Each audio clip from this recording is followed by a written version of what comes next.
Marilou Meyering sê, wanneer jy aanlyn geld verdien, kan jy nie terugkyk nie.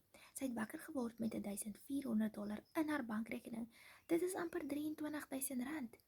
Wat sou jy nie vanoggend, as jy wakker geword het met amper R23,000 kon doen nie? Jy kon dalk goed gekoop het waarby jy nog nie kon uitkom nie. Jy kon skulde betaal het wat moet wag vir die volgende maand. Daar is so baie dinge waaraan jy kan dink wat jy met dit kan maak. Dit is hoe meer as 8,000 mense in Suid-Afrika vandag van hulle selfone af dollars verdien. Jy het 'n besigheid met 'n outomatiese stelsel wat 24/7 vir jou werk. Dis hoe jy in die oggend kan wakker word met $1,400 in jou bankrekening. Jy het 'n besigheid wat risikovry is. Jy het geen uitgawes nie en jy kry 100% wins. Jy het nie werkers aan wie jy moet dink wat jy ook nog moet betaal nie. Nee, jy kry alleen die geld.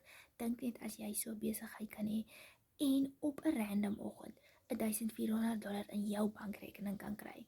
Sit vir my blueprint in die comments as jy ook wil hê ek moet jou wys om ook $1,400 op 'n random oggend in jou bankrekening kan ontvang.